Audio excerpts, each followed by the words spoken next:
19 වෙනි ප්‍රශ්නය ඇවිල්ලා තියෙන්නේ මේ ශක්ති විද්‍යාව ආශ්‍රයෙන් ආපු ප්‍රශ්නයක්. එතකොට මේ ගොඩාක් වෙලාවට මේ ශක්ති විද්‍යාව ආශ්‍රිතව ප්‍රශ්න එද්දී මේකේ වරද්ද ගන්නවා එන්තැල්පි විපර්යාස අර්ථකථනය වලට හරියට සූදානම් නොවීම නිසා මේ සම්මත සජලනය සම්මත සද්‍රාවණය සහ ද්‍රාවණය මෙන්න මේ වචන තුන පොඩ්ඩක් පටලව ගන්නවා. නිසා මම මෙතනදී එකටම ඔයත් එක්ක මේ තුන චූට්ටක් පැහැදිලි කරලා ඉන්න පොඩි මතක් කිරීමක් වශයෙන්. ඔකේ මතක තියාගන්න සාමාන්‍යයෙන්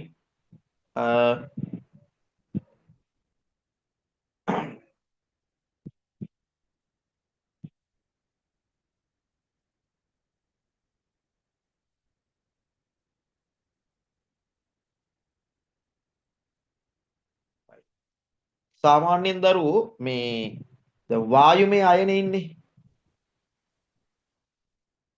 වායුමය අයන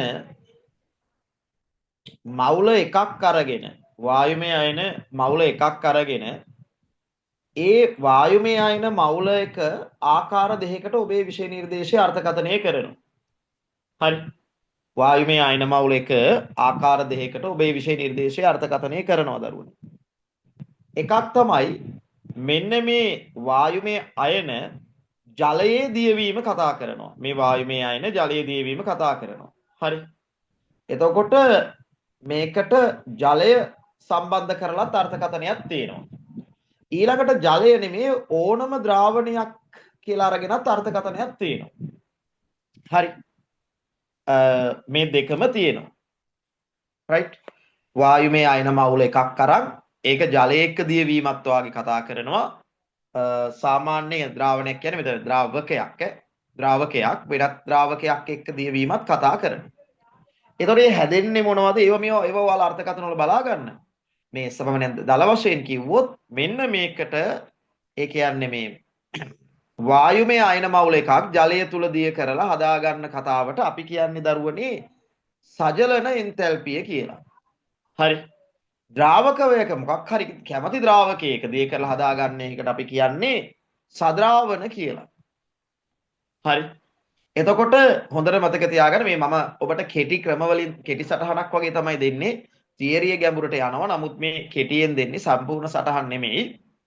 නම් මොකද්ද ඔයාගේ ඔළුවේ තියෙන්න ඕන වායුමය අයන මවුල එකක් කියලා සිලබස් එකේ තියෙනවා. වායුමය අයන මවුල එකක් කතා කරන විදි දෙකක් තියෙනවා. එකක් තමයි සජලන වශයෙන් අනිත් එක සද්‍රාවන වශයෙන්. ඒතර සජලනය කියන එක කොහොමද එන්නේ? වායුමය අයන මවුල එකක් ජලය තුල දිය කිරීම කියන කාරණාව. හරි. වායුමය අයන මවුල එකක් ජලය තුල දිය කිරීම තමයි අපි සජලනය කියලා දකින්නේ. හරි. ඒකේ ජලය. ඒතර අපි ඕකට තව කියනවා දෙන්නේ නේද? ඔයාලා මතක ඇතිනේ. එහෙම දිය වෙලා 1.0 ගන් ඩෙසිමීටර බහුල ද්‍රාවණයක් හැදෙන්න ඕන. මේකෙත් එහෙම තමයිනේ. ඔන්න ඔය වගේ එකක් හැදෙන්න ඕන කියලා කියනවා. ඒක කොහොමත් කියනවා. ඊළඟට දරුවනේ මෙන්න මේකේ හරි ඊළඟට මෙන්න මේකේ තව එකක් තියෙනවා. මෙන්න මේක තමයි ටිකක් අර පැටලිලි සහගත දෙයකට තියෙන්නේ. මේ මූලද්‍රව්‍ය හරි එහෙම නැත්නම් පුතේ සංයෝග වුණත් අරගෙන ඒකේ එක මවුලයක් දියවීම සම්බන්ධව. හැබැයි මට මෙතන කියන්න ඕන වැදගත් දෙයක් තියෙනවා. මේ මූලද්‍රව්‍ය හෝ සංයෝග කියන වචනේ නෙමෙයි ඔබේ සම්පත් පොතේ තියෙන්නේ. මේ සම්පත් පොත කියද්දිත් මට ඔබට දෙයක් කියන්න ඕන එකටම සමහර දරුවෝ PDF තමයි පාවිච්චි කරන්නේ ඉන්ටර්නෙට් එකේ තියෙන. ඉතින් මම දන්නේ නැහැ මේ PDF එක රිලීස් කරපු අවුරුද්ද මොකක්ද කියලා. ඒ රිලීස් කරපු අවුරුදු වල එඩිෂන් තියෙනවා. දැන් print කරපු පොත් වගේක් තියෙනවා. ඒ එඩිෂන් එක රිලීස් කරලා තියෙනවද කියලා මම තාම දැක්කේ නැහැ. ඔයා බලන්න ඔයා සමහරට වැරදි නැත්නම් අඩුපාඩු වැරදි කියනකට අඩුපාඩු තියෙන PDF හරහා සටහන් සම්පූර්ණ කරගන්නවා නම් ඒක ලොකු මේ භයානක තත්වයක් හොඳයි. එතකොට මේ බර printed book කරාම නැත්නම් ඔයාගේ අපේ ක්ලාස් එකේ දරුවෝ නම් එහෙමයි නැත්නම් වෙන ගුරුවරයෙක් කියන කෙනෙක් නම් ඒ ගුරුවරයාගෙන් චුට්ටක් ඒ ගැන දැනුමුතුවක් කියන්නේ දැනුමුතුකම් ගන්න මොකද්ද රිෆර් කරන්න ඕන පොත කියන එක. හරිද? එතකොට මේ දෙකම වෙනුවට සම්පත් පොතේ තියෙන දරුවෝ ද්‍රව්‍යක කියලා. හැබැයි මෙතන පැහැදිලි වචන දෙනවා සම්මත සම්මත ද්‍රව්‍යක. ඒ කියන්නේ දැන් මම මේකේ තියෙන ප්‍රශ්නේ මම ඔයාලට තව ටික ඉදිරිපත් කරන්නම්. සම්මත ද්‍රව්‍යක කිව්වහම දැන් ඒ අයා කියන්නේ සම්මත ද්‍රව්‍යක මවුල එකක් මේ දිය කරනවලු මොනවා හරි කමන්නේ ද්‍රාවකයක. රයිට් ජලය කියන අදහස නෙමෙයි තියෙන්නේ. ජලය කියන එක නෙමෙයි ද්‍රාවකයක.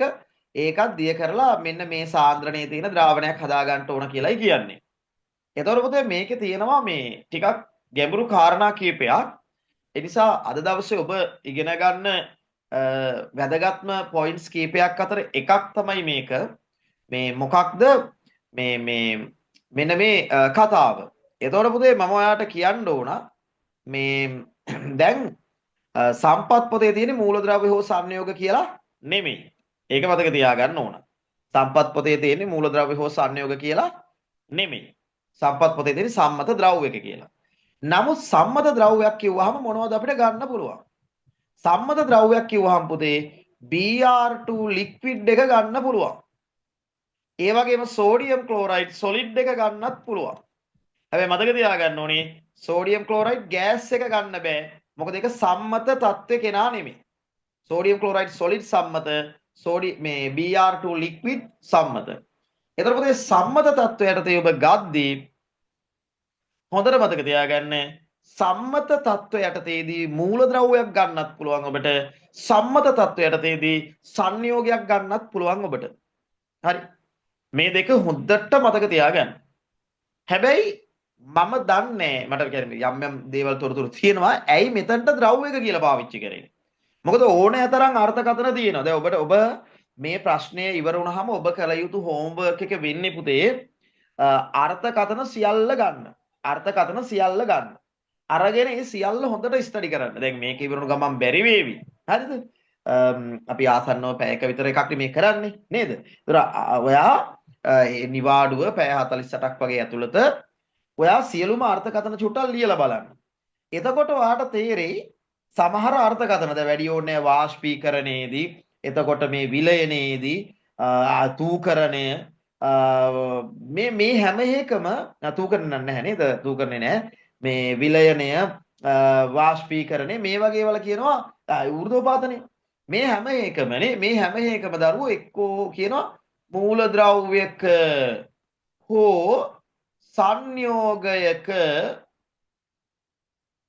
මවුල එකක් කියලා. ඉතින් ඒ හැම එකම කියනවා නම් ඇයි මේ මෙතනත් නොකියුවේ කියන ප්‍රශ්නේ පොඩ්ඩක් තියෙනවා. ඒ කියන්නේ මෙතනදි විතරක් ඒ කියන්නේ මේ කතා කරන එක දරුවෝ මේ මේකට කියන්නේ මේ කවුද ද්‍රාවණ එන්තැල්පිය. දැන් මේ අපි කතා කරන්න යන්නේ එන්තැල්පි වර්ග 3යි කිව්වනේ. මේ එන්තැල්පි වර්ග 3න් හරි. මේ එන්තැල්පි වර්ග 3න් මේ කතා කරන්න යන්නේ අවසන් එක ද්‍රාවණ එක. මේ කතා කරන්න පුතේ අවසාන එන්තැල්පි විපර්යාසය ද්‍රාවණ එක. එතකොට මේ ඔබට පැටලෙන ඒවා තමයි මේ සජලන කියන්නේ මොකද්ද? සද්‍රාවණ කියන්නේ මොකද්ද? ද්‍රාවණ කියන්නේ මොකක්ද? ඉතින් ඒ නිසා තමයි මම මේ තුන චුට්ටක් හඳුන්වා දීලා යන්නේ. එතකොට මෙතනදී හොඳට මතක තියාගන්න මේ ද්‍රාවණ එන්තැල්පි අර්ථකථනය කරද්දී අපිට මෙන්න මෙහෙම මූලද්‍රව්‍යක හෝ සංයෝගයක කියලා නොදී සම්මත ද්‍රව්‍යක කියලා දුන්නා වුණාට අපි දක්ෂ වෙන්න ඕන මතක තියාගන්න මෙතනින් අදහස් කරන්නේත් මොකද්ද මූලද්‍රව්‍යයක් සංයෝගයක් කියන එක එනවා. එතකොට දිය වෙන කෙනා කවුරුණත් කමන්නේ. මෙතනදී ඔබට මම මාර වැදගත් පොයින්ට් එකක් කියන්නම්. මේ ද්‍රාවකය හැබැයි මෙහෙම එකක් තියෙනවා. මේ හැම තරකම මේ හැම තැනකම දැන් මේ සජලනේ නම් කෙලින්ම ජලයනේ. හරි. දැන් ජලයේ දිය වුණාම මේ ද්‍රාවණේ අනිවාර්යයෙන්ම මොකක් වෙන්න ඕනද? ද්‍රවීය වෙන්න ඕන. ජලයේ දිය වෙච්ච එකෙන්නේ. මේ බලන්න ඔබ මේ දේවල් ඉගෙනගෙන තියනවද කියලා. හරි. මේ බලන්න ඔබ මේ දේවල් ඉගෙනගෙන තියනවද කියලා මේවා කොච්චර වටිනවද කියලා ඔබට තේරෙයි. හරි. එතකොට මෙන්න මේ මොකද්ද පළවෙනි ඒ කියන්නේ මේ සජලන එන්තැල්පි අර්ථකථනයෙන් පසුව ලැබෙන කෙනා ඉන්නේ. මෙන්න මෙයා. හරිද? මෙයා ද්‍රවීය ද්‍රාවණයක් ඈ. එයා හොඳට මතක තියාගන්න එයා ද්‍රවීය ද්‍රාවණයක්. එයා පුතේ ද්‍රවීය ද්‍රාවණයක්. හරිද? හරිද? සජලන එන්තල්පි අර්ථකථනයෙන් ලැබෙන කෙනා ද්‍රවීය ද්‍රාවණයක්. හැබැයි සද්‍රාවණයකින් ලැබෙන ද්‍රාවණය ද්‍රවීය හෝ නිර්ද්‍රවීය වෙන්න පුළුවන්. මේ මොකද්ද ද්‍රාවණයෙන් කියන එන්තල්පි පර්යාසයෙන්ුත් ලැබෙන ද්‍රාවණය ද්‍රවීය හෝ නිර්ද්‍රවීය වෙන්නට පුළුවන්. මේක මේ වරදවා තේරුම් ගන්න එපා. මේවා මම හිතන්නේ ඔබට අලුත් කරුණු වෙන්නත් පුළුවන් සමහර විට. මේවා ගැන ඔයගොල්ලෝ හිතන්නේ සමහර විට. පුතේ අර්ථකථනය තුල තියෙන්නේ 1.0ක ද්‍රාවණ තත්වයටපත් වීම. හරිද? එතකොට අපි දන්නවා ජලය කියන්නේ ද්‍රවීය ද්‍රාවකයක් නේ. මේ ජලය කියන්නේ ද්‍රවීය ද්‍රාවකයක්. ඒ නිසා එයාගෙන් හැදෙන ද්‍රාවණය ද්‍රවීය විය යුතුයි. හැබැයි මෙන්න මේ ස්ථාන දෙකේදීම ද්‍රාවකයේ ද්‍රවීයද නිර්ද්‍රවීයද කියලා නෑ නේද? මේ ද්‍රාවක දෙක ද්‍රවීයද නිර්ද්‍රවීයද කියලා නෑ. ඒ නිසා ද්‍රවීයක අය තුල දිය කරන්නත් පුළුවන්. නිර්ද්‍රවීය අය තුල දිය කරනවා වෙන්නත් පුළුවන්. ඒ නිසා මොක හරි කමන්නේ. දැන් දිය වෙන කෙනා නිර්ද්‍රවීය නම් දිය කරගන්න කෙනත් නිර්ද්‍රවීය විය යුතුයි. නැත්තම් අපි අර කියන ද්‍රාවණ තත්ත්වයටපත් වෙන්නේ නෑනේ. දිය වෙන කෙනා ද්‍රවීය නම් දිය කරගන්න කෙනා ද්‍රවීය විය යුතුයි. අන්න එහෙම අදහසක් මෙතන තියෙනවා ඈ. එහෙනම් කොහොම හරි දැන් ඔන්න ඔබට ඊටාම පැහැදිලිව මම කෙටියෙන් සහ වැදගත් කරුණු වශයෙන් ඔබට කියලා දුන්නා. සජලනය කියන්නේ මොකද්ද? වායුමය අයන මවුල එකක් ජලයේ දිය වෙලා අපි සාමාන්‍යයෙන් මේකට මේ වැඩිපුර කියන වචනේ පාවිච්චි කරනවා. එහෙම නැත්නම් මේ මෙන්න මේ සාන්ද්‍රණයේ හරියටම කියන්න ඕන. වැඩිපුර කියන වචනේ වෙනකොට ඔය අර්ථකථන බලාගන්න මම දැන් අර්ථකථන දෙන්න යන්නේ. හරි? වායුමය ආයන මවුල එකක් සම්මත අතර තියෙන්න ඕනේ. වායුමය ආයන මවුල එකක් ජලය තුලදී වෙලා මෙන්න මේ සාන්ද්‍රණයෙන් ද්‍රාවණයක් හදනවා නම් ඒක සජලන එන්තල්පිය කොටට අහු වෙන්නේ. එහෙම නැත්නම් වායුමය ආයන මවුල එකක් මොකක් හරි ද්‍රාවකයක ඒක ජලය වෙන්න පුළුවන් වෙන කෙනෙක් වෙන්න පුළුවන්. දැන් සාමාන්‍ය ද්‍රාවකය ජලය වෙන්නේ නැහැ. දැන් මොකද ජලය කියලා ගත්තොත් ඒක සජලන කොටට වැටෙනවනේ. ජලය කියලා ගත්තොත් පුතේ ඒක සජලන කොටට වැටෙනවා. ඒ නිසා ඒක සාමාන්‍යයෙන් ගන්න ද්‍රාවක කියලා ගන්න වෙන මොකක් හරි අනිත් ජලය හැර අනිත් නොවන කියලා හිතන්නකො. ඒ වගේ කෙනෙක්ගේ දිය වෙලා මෙන්න මේ තත්ත්වයටපත් වීමට සද්‍රාවණ කියනවා. හරි. එහෙනම් පැහැදිලිනේ සද්‍රාවණ කියන්නේත් වායුමය ආයන මවුලයක්. සජලන කියන්නේත් වායුමය ආයන මවුලයක්. හරි. හැබැයි ද්‍රාවක මේ ද්‍රාවණ කියන්නේ මූලද්‍රව්‍යයක් හෝ සංයෝගයක මවුල එකක් විදිහට දකින්න දක්ෂ වෙන්න. හරි. එවනම් ඔය කතාව ඔබට ලියා ගන්න විනාඩියක් දෙකක් දෙන්නම්. ඊට පස්සේ මම මීට අදාළව අපි කතා කරමින් හිටපු 2021 ශක්ති විද්‍යාව ප්‍රශ්නයට 19 ප්‍රශ්නේ නේද? ඒකට යන්නම්. මොනවා හරි අවශ්‍ය දෙයක් තියෙනවා නම් ඉතාම ඉක්මනින් දාගන්න.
හොඳයි මට මීට වඩා වෙලාව දෙන්න බෑ. ඔයගොල්ලෝ මේක ලියා ගන්න ගමන් තමයි වැඩ ටිකක් සාමාන්‍යයෙන් කරගෙන යන්න ඕන. රයිට් මම මේ ටික ඔක්කොම අයින් කරන්න යන්නේ. රයිට්.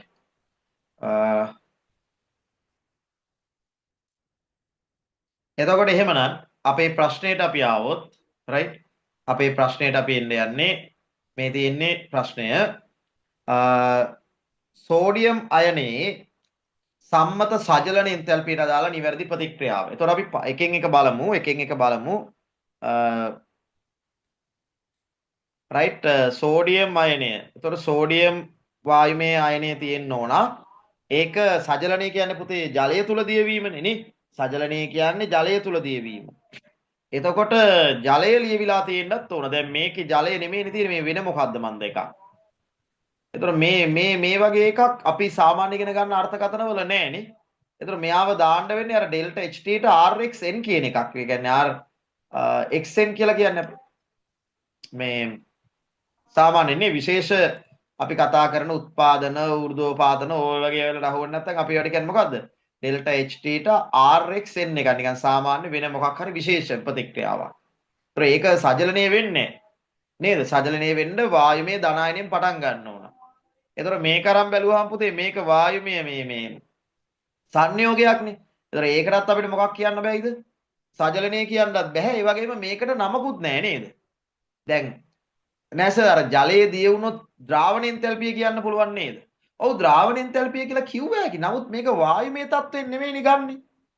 සම්මත අවස්ථාවේ තියෙන ද්‍රව්‍යයක් නේ ගන්න ඕනේ. එතකොට මේක මේ ඔබට අවශ්‍ය වුණොත් මේ දෙකෙන් දැන් මේකට නම් විශේෂ ප්‍රතික්‍රියාවක් නැහැනේ. මේකට විශේෂ ප්‍රතික්‍රියාවක් නැහැ. ඒකට නමක් නැහැ. ඒක එතකොට RXN එකක්. දැන් මේකට වාට විශේෂ නමක් දෙන්න ඕනුණා කියන්නකො. මේකට විශේෂ නමක් දෙන්න ඕනුණත් ඒ කියන්නේ මේ තියෙන නමක් තියෙනවා නම් මොකක්ද වා දෙන්නේ? සංයෝගයේ ජලයේ දියවීම සංයෝගයක් ජලයේ දියවීම නම් ද්‍රාවණ එන්තැල්පිය. ඉතින් ද්‍රාවණ එන්තැල්පියේදී තියෙන මූලික අර්ථකථනය මොකද්ද? සම්මත සංයෝගයක් විය යුතුයි. පුතේ සෝඩියම් ක්ලෝරයිඩ් සොලිඩ් එකනේ සම්මත සංයෝගය. සෝඩියම් ක්ලෝරයිඩ් ගෑස් එක නෙමෙයිනේ. එහෙනම් ඒකත් අපිට මොකක් කරන්න වෙනවද? ගන්න බෑ. ඒකත් නිකන් අර සාමාන්‍ය RXN එකක් විදිහට ගන්න වෙන්නේ. ඒකත් සාමාන්‍ය RXN එකක් විදිහට තමයි ගන්න වෙන්නේ. හරි. ඒකත් එහෙම ගන්නද. දැන් ඊළඟ එක බලමු අපි. රයිට්. ඔය තියෙන්නේ. හරිනේ. හරියටම හරිනේ. වායුමය ආයනයක් තියෙනවා. ජලය තියෙනවා. වායුමය කිව්ව එක හැදිලා. ඔය තියෙන්නේ. නමුත් ඔය වගේ ප්‍රශ්නවල පුතේ උත්තරේ හම්බුණු ගමන් දඩුවම් ගාලා යන්න එපා. පොඩ්ඩක් උත්තර පහ කියවන්න. ඒ කියන්නේ දැන් කෙමිස්ට්‍රි පේපර් එකක සමහර ප්‍රශ්න තියෙනවා උත්තර පහම පොඩ්ඩක් අපි කියවෙන එක ඇඟට ගුණයි. සමහර ඒවා තියෙන එහෙම අවශ්‍ය නැහැ. ඔය වගේ ඒවා. දැන් කොහොමත් පළවෙනි 34නේ ඔය ප්‍රශ්න තියෙන්නේ. මොකද ඊළඟ 20ෙම ඔයාට හැම ප්‍රකාශම කොහොමත් කියවන්න ඕනමනේ. නේද? ABCD ප්‍රකාශ හතරම කියවන්නත් ඕන. ප්‍රකාශ දෙකේ ප්‍රශ්නවල ඒ දෙකම කියවන්නත් ඕන පුතේ. අර පළවෙනි 30 තමයි මම මේ කියන ඒවා තියෙන්නේ. මොනවද? උත්තර පහම තියෙනවා. පහම බලන වෙලාවලුත් තියෙනවා. පහම බලන්නේ නැති වෙලාවලුත් තියෙනවා. මොකද අපි පහම බලන්නේ සමහර විට හදිස්සියේ. දැන් ඔයා විතරක් නෙමෙයි මම ගුරුවරයෙක් මම මේ අවුරුදු ගානක් උගන්වනවා ප්‍රතිඵල අච්චරක් තියෙනවා මෙච්චරක් තියෙනකොට ඕනතරම් පුතේ අපිට වැරදිනවා. අපි හැමෝම මිනිස්සුනේ. නේද? අපි හැමෝම මිනිස්සු. එතකොට අපිට කරන්න තියෙන දේ තමයි මේ වෙලාවට පහම බලන එක තුලින් යම් මේකෙන් වැරදිලා තිබ්බොත් හදිස්සියට කලබලයට. දැන් උදාහරණයක් මෙහෙම වෙන්න පුළුවන්. මේක කියවගෙන යනවා අම්මා හරිනේ මේ ඔක්කොම හරිනේ. හැබැයි මෙන්න මේ වගේ තැනක නිකන් ගෑස් කියලා තියෙනවා බොරුවට. හරිද? ඕක අපිට අහුවෙන්නේ නැහැ. අර වේගෙන් කියවනවනේ. ඉතින් අන්න ඒ වගේ වෙලාවක අපිට වැරදුනොත් එකපාර දැන් මේ හරියට උත්තරයක් හරියන්න ගන්න. නැත්නම් එහෙම නැත්නම් එක උත්තරයක්වත් හරිනේ නැහැ නේ කියලා හිතෙන්න ගන්නවා. ඊට පස්සේ ආයෙ බලන් ඉද්දි නැත්නම් හිතන්නකෝ දැන් මේ මොකක් හරි මම කියන එක පැහැදිලිනේ ඔබට. දැන් මේක ඔබ හරි කියලා ගන්නවා. එහෙම වුණොත් යටත් හරි උත්තරයක් තියෙනවා. ඊට පස්සේ ඔයා බලනවා මේ දෙකෙන් කෝකද හරි? හුටා මෙතන මේක වෙන්න බෑනේ කියලා ඔයාට තේරෙන්න ගන්නවා පුතේ. අන්න ඒ නිසා ඔයා මොකද්ද කරන්න ඕන? සෑම විටම පුතේ සෑම විටම මොකක් කරන්න ඕනද? ඔබ මේ කටයුත්තේ ඉන්න ඕන. මේ සමහර ප්‍රශ්නවලදී ඔක්කොම කියවන්න. එතකොට අපි හතරවෙනි එක බලමු අපිට ගන්න පුළුවන් මොකක් හරි විශේෂ අර්ථකථනයකට ගන්න පුළුවන් කෙනෙක්ද කියලා. සෝඩියම් +AQ ජලය ඉතින් අනේ දෙයියනේ ඉතින් ප්ලස් එක ජලය තව දුරටත් දී කරන එක මොකද්ද? එහෙම එකක් නැහැ. එහෙම එකක් නැහැ. සමතුලිතතාවයේදී නම් තියෙනවා මේ සමහර ධනායන ජලයේ දිය වෙලා මෙහෙම ඔය එක එක කතන්දර ටිකක් තියෙනවා. ඒක සමතුලිතතාවය පාඩමේ බලමුකෝ. ඒත් එතනදිත් සෝඩියම් ධන කරන්නේ නැහැ ඕක. ඒක සාමාන්‍යයෙන් කරන්නේ ඔය මේ ඉන්නවදරු D ගුණුවේ ධනායන වලට වගේ ඔය වැඩේ කරන්න පුළුවන්. හරි. D ගුණුවේ ධනායන වලට වගේ ඔය වැඩේ කරන්න පුළුවන්. හරි. ඊළඟට පුතේ මේ මොකද්ද මේ? විතර මේකටත් විශේෂ ප්‍රතික්‍රියාවක් නැහැ. මේකත් RXN එකක් නිකන් RXN එකක් ඈ. සෝඩියම් ධන සහ Cl- මෙන්න මේ ප්‍රතික්‍රියාව. රයිට්. මේක ගැන මොකද අපි කියන්නේ? මේකත් විශේෂ එකක් නෑ නේද? ජලයේ ඉන්නවා දිය වෙනවා එක්කෙනෙක් වායුමය අයනයක් අනිත් කෙනා AQ එකක්. ඉතින් මේවටත් විශේෂ නෑ. එහෙනම් පුතේ කිසි ගැටලුවක් නෑ. ඔයාලා හැමෝම පහසුවෙන් උත්තරය 3 කියලා අරගෙන තියෙන්න ඇති. ඊළඟ ප්‍රශ්නෙට යනවා.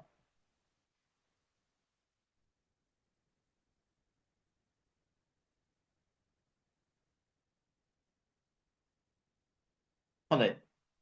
මෙන්න ඔයත් එක්ක කතා කරන්න තීරණය කරපු තවත් ප්‍රශ්නයක්. මේ තියෙන්නේ පුතේ එකටම ඔයාට මම පැහැදිලි කරන්නම් මේ පද්ධති වර්ග තුනක් තියෙනවා ඔබ දන්නවා. පද්ධති වර්ග තුනක් තියෙනවා ඔබ දන්නවා. ඒ පද්ධති වර්ග තුනෙන් මේ තියෙන්නේ දරුවනේ මේ තියෙන්නේ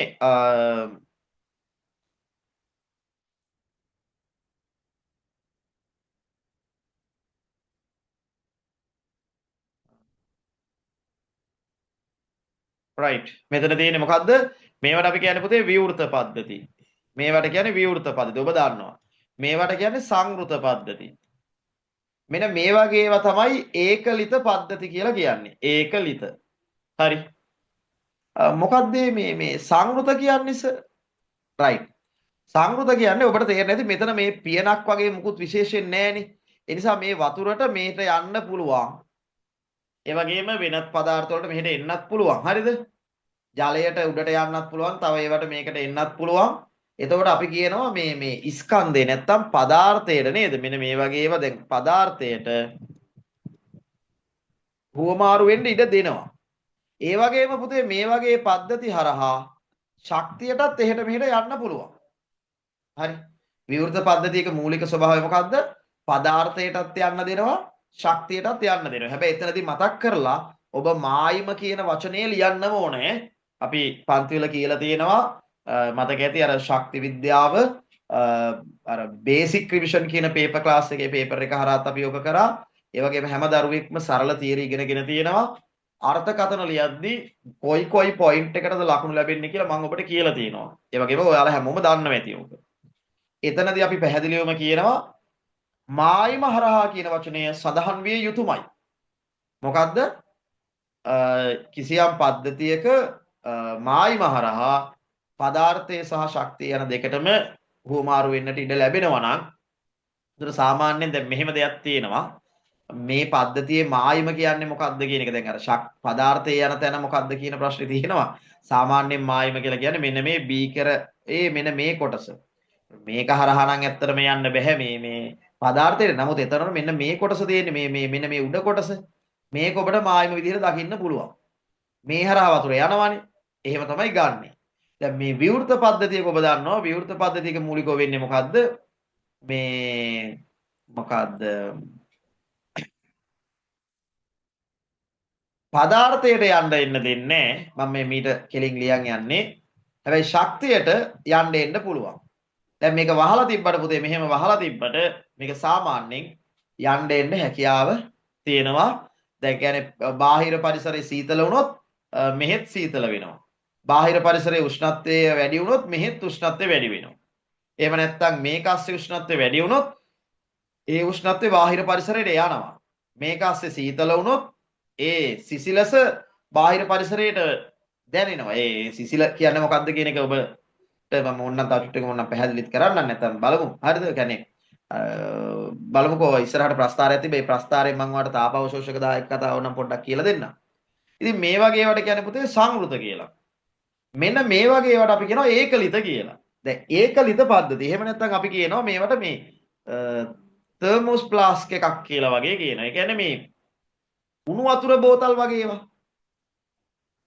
තර්මෝස් ෆ්ලාස්කුව. හරි. ඕනනම් මේ බලන්න මේ දැන් උණු වතුර බෝතලයක මොකද වෙන්නේ? අපි තේ එකක් නැත්තම් වතුර බෝතල් කියලා අර සාමාන්‍ය ව්‍යවහාරයට කියන්නේ මේ මොනවද?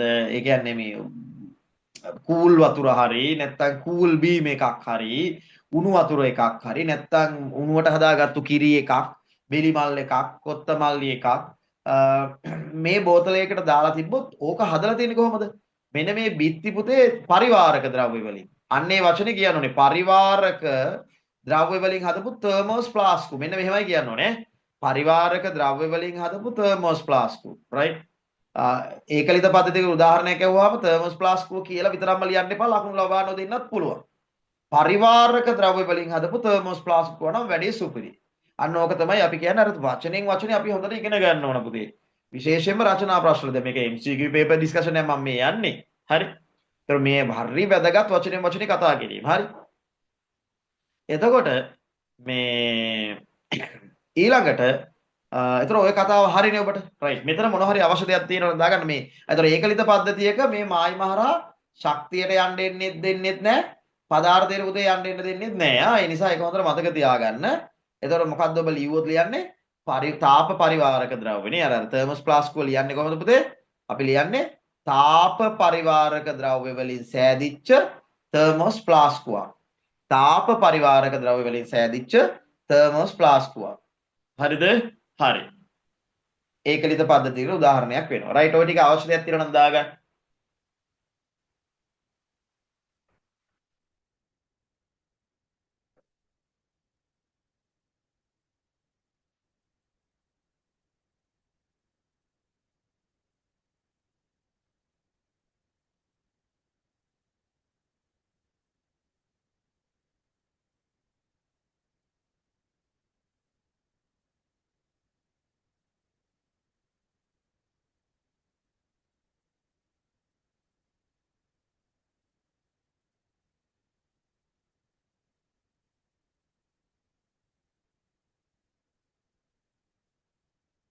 රයිට්. අපි යමු ප්‍රශ්නෙට.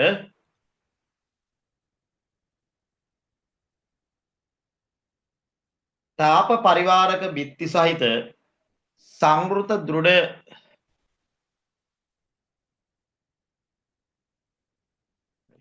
තාප පරිවාරක බිත්ති සහිත සංවෘත දෘঢ় සංවෘතයිලු දෘඩයිලු තාප පරිවාරක බිත්තිනේ. මෙතන පුතේ සංවෘත කියන එකෙන් ඔබ දකින්න ඕන මේ පදාර්ථයට යන්න දෙන්නේ නැහැ කියලා. තාප පරිවාරක බිත්ති කියන එකෙන් ඔබ දකින්න ඕනේ මොකද්ද? ශක්තියට යන්න දෙන්නේ නැහැ කියලා. එහෙනම් මේක මේ වගේ එක ශක්තිය නියතයි. වැඩේ හරි. ඒතර පළවෙනි ප්‍රකාශ පුතේ හරි. ඒකලිත පද්ධතියක ඇති ශක්තිය හා ද්‍රව්‍ය ප්‍රමාණය වටපිටාව වෙනත පරිසරයක හෝමාරු නොවේ. ඒකත් හරි. ඒකෙන් මේක පැහැදිලි වෙනවද? ඔව්නේ. ඊටාම පැහැදිලිව කියවෙනවනේ. උත්තරේ 1. උත්තරේ 1. හරි. රට අපි ඊළඟ ප්‍රශ්නෙට යමු. ඊළඟට අපිට තියෙන්නේ 2022 ප්‍රශ්න. 2022 ප්‍රශ්න තියෙන්නේ.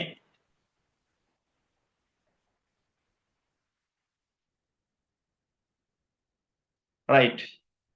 2022 18 වෙනි ප්‍රශ්නය 2022 18 වෙනි ප්‍රශ්නය දරුවනේ.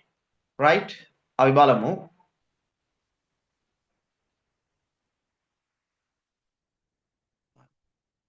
සම්මත තත්ත්ව යටතේ පහත දී ඇති ප්‍රතික්‍රියාව සඳහා කුමන වගන්තිය වැරදි වේද? දැන් මේක අහන්නේ වැරදි එක ඈ නිවැරදි එක නෙමෙයි. ප්‍රතික්‍රියා මවුල එකක්. මොකක්? වැරදිලාද? ප්‍රතික්‍රියාද ප්‍රතික්‍රියකද? නෑ මේ වැරදිලා නෙමෙයි. මේ පුතේ වැරදිලා නෙමෙයි. හරි. ප්‍රතික්‍රියා මවුල එකක් කියන එක බොහෝ දරුවන් වරදවා තේරුම් ගන්න එකක්. ප්‍රතික්‍රියා මවුල එකක් කියන එකයි ප්‍රතික්‍රියක මවුල එකක් කියන එකයි දෙකක්. ඔබ දන්නවද මෙතන ප්‍රතික්‍රියා මවුල එකක් කියන එකේ අදහස? ඒ කියන්නේ මේ ප්‍රතික්‍රියාව දැන් ඔබ කොහොමද ශබ්ද කරන්නේ, කතා කරන්නේ, කියවන්නේ කොහොමද? H2 ගෑස් මවුල දෙකකුයි O2 ගෑස් මවුල එකකුයි ප්‍රතික්‍රියා කරලා H2O ගෑස් මවුල දෙකක් ලැබෙනවා. එහෙමනේ ඔබ මේක කියන්නේ. ඔබ ඒක කියන්නේ එහෙමනේ. ඔව්. එහෙමනම් ඒක තමයි දරුවනේ ප්‍රතික්‍රියා මවුල එකක් කියන්නේ. ඒ කියන්නේ ඔය ප්‍රතික්‍රියා ඉෂ්ට කියන දේ කොහොමද තියෙන්නේ? දෙකට එකට දෙක. එතන මේකේ දරුවනේ මේ කියන්නේ වෙන මොකුත් නෙමෙයි. මේ ප්‍රතික්‍රියාව මේ ස්ටොයිකියෝමිතියෙන් සිද්ධ වෙනවා කියන එක තමයි ප්‍රතික්‍රියා මවුල එකක් කියලා අදහස් කරන්නේ. ඒන්නේ ඒ මවුල එකක් කියන වචනය තියෙනවා ඇත්තටම මෙන්න මෙතන ලියවිලා. හරි. ඔය කතාව ශක්ති විද්‍යාව ඉගෙන ගද්දි ඔයාලා ඉගෙන ගන්නවනේ. ඔය පිටිපස්සෙන් M-oil රින එක දාන්නේ මෙතන දැන් ඔය කියන විදිහට එතන එක මවුලයයි තියෙන්නේ කියලාද ඔයා හිතන් ඉන්නේ? නෑ නෑ. එක මවුලයයි කියන එක නෙවෙයි එතන අදහස. මෙයාගේ දෙකක් මෙයාගේ එකක් එක්ක ප්‍රතික්‍රියා කරලා මෙයාගේ දෙකක් හදනවා කියන එක. ඉතින් එතකොට දැන් සමහර හැම ප්‍රතික්‍රියාවම ඉෂ්ටෝකියමිතිය දෙකට එකට දෙක නෙමෙයිනේ. ඔව්. ඒතර අවුල් නැද? මොකක්ද අවුල? කිසිම අවුලක් නැහැ. 3ට 5ට 8ට ලක්ෂෙ තිබ්බා. හරි. වැඩක් නැහැ. අපි ඒ මොක තිබ්බත් ප්‍රශ්නයක් නැහැ. එතකොට එතනදී මේ MOL වෙන එක කියන එකේ අදහස මොකද්ද?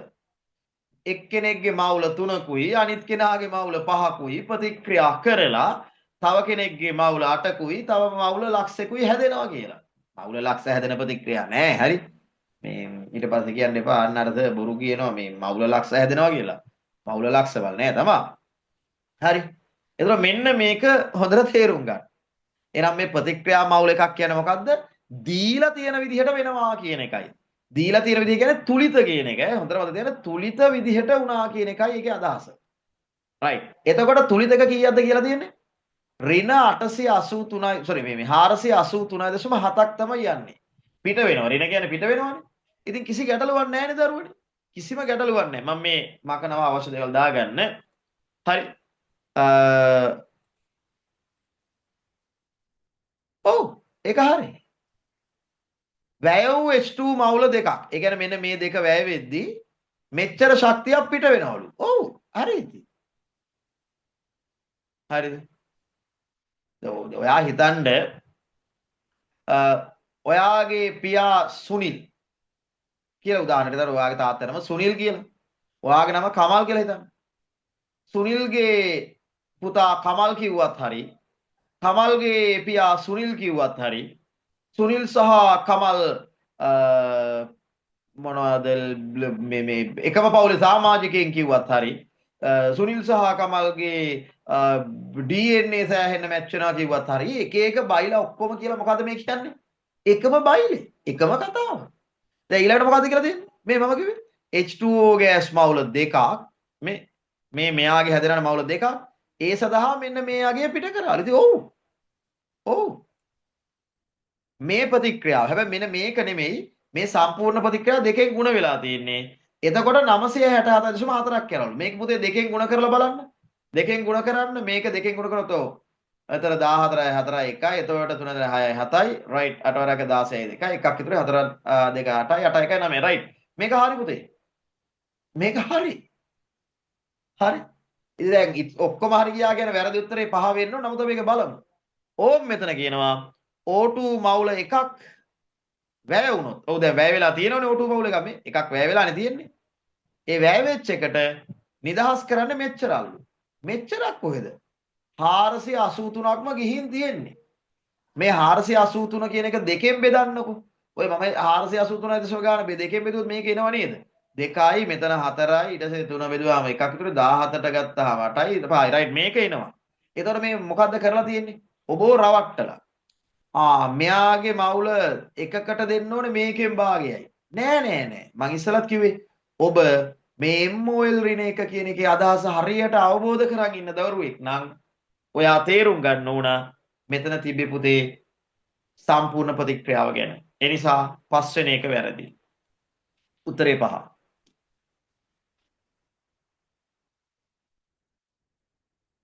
අපි ඊළඟ ප්‍රශ්නට යමු. මේකේ දේවල් ඔයාලා ලියා ගන්න ඇති ඒත් එක්කම.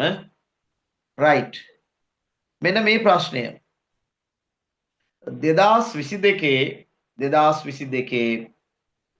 23 වෙනි MCQ එක රයිට් මේකේ මොකක්ද කියන්නේ x කියන ඝනයේ මෞලික සද්‍රාවන එන්තැල්පිය නේද x කියන ඝනයේ මෞලික සද්‍රාවන එන්තැල්පිය මොකක්ද වෙන්නේ එයාගේ එන්ට්‍රොපි එන්තැල්පි නෙවෙයි එන්ට්‍රොපිය මෙච්චරයිලු මොනවාද සාධාරණ එන්ට්‍රොපි වෙනස මෙච්චරයි මෞලික එන්ට්‍රොපිය මෙච්චරයි මෙයාගේ මෞලික එන්ට්‍රොපිය අහන්නේ රයිට් මෙන්න මෙහෙමයි දැන් මේක එකටම තේරුම් ගන්න ඕනේ මේ ගානේ කිව්වේ දැන් අර එකක් තමයි සද්‍රාවණ කිව්වහම දැන් සද්‍රාවණ කියන්නේ සාමාන්‍යයෙන් අපි අයනයකට කතා කරා යන්නේ නමුත් මෙතන ඔබට මේ මේක දකින්න වෙනවා ඉතින් ප්‍රශ්නේ හැටියට නේද මේ සංයෝගය ගැන කිව්වා කියලා. ඒ කියන්නේ පුතේ මෙතන කියන්නේ දැන් ওই X gas sorry X solid එක ඉන්නවනේ. ඔව්. ඕක දිය වෙනවා ජලයේ. හරිද? දිය වෙලා හදනවා XAQ කියන එක. එතකොට මේ දියවීමට අදාළ සම්පූර්ණ ප්‍රතික්‍රියාව තියෙනවනේ. රයිට්? මේ දියවීමට අදාළ සම්පූර්ණ ප්‍රතික්‍රියාව ඒක තමයි යා කියන්නේ මේ මෙන්න මෙහෙම. දැන් ඕක ගන්න වෙන්නේ මේ තියෙන්නේ මේ සම්පූර්ණ අගය තමයි පුතේ මේ දීලා තියෙන්නේ. ඒ කියන්නේ දැන් ඔය ඩෙල්ටා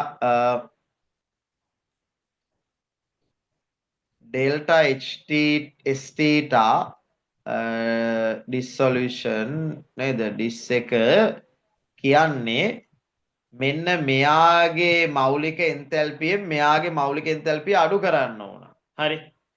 මෙයා ඒ කියන්නේ මේ දෙන්නගේ මෞලික එන්තැල්පි වලින් අඩු කරන. ඒ කියන්නේ අපි එන්ට්‍රොපිය නේද? ඔව් එන්ට්‍රොපිය. එන්ට්‍රොපියෙන් අඩු කරන්න ඕනේ. එතකොට මෙතන එන්නේ X gas AQ රින X gas gas නෙමෙයි මේ solid. මෙන්න මේක. එතකොට මේක යා දීලා තියෙනවා අපිට. හරි. 70යි ජූල් කෙල්විනේට මවුලයට කියලා. මෙන්න මේක අගය දීලා මේක දීලා නෑ මේක තමයි අහන්නේ. මෙන්න මේ අගේ අපිට දීලා තියෙනවා කීයක්ද 100ක් කියලා නේ 100යි කෙල්විනයට මවුලයට රයිට් මේක සුළු කරාම ඔයාට උත්තරේ එනවා x solid එක sorry aq එක නේද aq එක එනවා ඔයාට s එක මේ පදය මේ පැත්තට යනවා ඒ කියන්නේ පුතේ 100යි 70යි 170යි නේ ධන 170ක් එනවා ඒක කවුලක් නැහැ නේ කිලෝ ජූල් කොහෙවත් නැහැ නේ ඔක්කොම සරල ඒ කියන්නේ මේ පැත්තේ ඒකකම තමයි මේ පැත්තේ තියෙන්නේ ඒ නිසා අනිවාර්යයෙන්ම මොකක් වෙනවද මේ ටික පුතේ මේ නිකම් එකතු වෙනවා 10 බලනම්ම නම් මුකුත් අවශ්‍ය නැහැ එහෙනම් උත්තරේ පැහැදිලිවම 170 ගන්න තිබ්බා මෙතන මේ සරල ප්‍රතික්‍රියාවක් ඔබෙන් ඇහුවේ x කියන ඝණය ජලයේ දියවීමේදී මෙන්න මේක වෙනවා එහෙනම් අපිට මේක හොයලා දෙන්න කියලා බලන්න එහෙම ප්‍රශ්න අමාරුම නෑ නේද හරි අවශ්‍ය දෙයක් දාගන්න මකන්න යන්නේ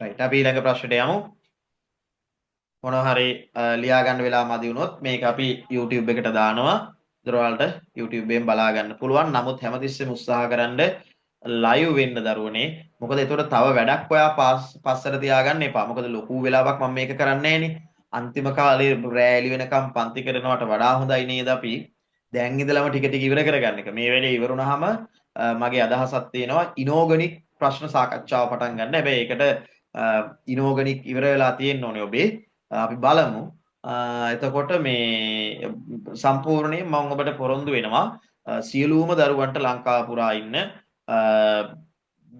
සම්පූර්ණයෙන්ම 1980 ඉඳලා ඔබ විභාගයේ ලියන අවුරුදු දක්වා තියෙන විභාග ප්‍රශ්නවල MCQ ටික මේ විදිහට නොමිලේ කරනවා මේක ඔබට මාර ප්‍රයෝජනයක් වේවි අනිවාර්යයෙන්ම ඔබේ ප්‍රතිඵල ඉහළයයි ඉතින් යම් ආකාරයකට ඔබ මේක රෙකෝඩින් බලන කෙනෙක් වෙන්න පුළුවන් ලයිව් ඉන්න අය වෙන්න පුළුවන් යම් දවසක ඔබ ඉදින් ප්‍රතිඵල ලැබුණාම මේ ප්‍රතිඵල පිළිබඳව අපිව දැනුවත් කරන්න අපි සමහර විට ඔබේ ප්‍රතිඵලයේ කොනක දායකත්වයකට හේතුවක් වුණු අය වෙන්න පුළුවන්. රයිට් අපි ඊළඟ ප්‍රශ්නෙට යමු.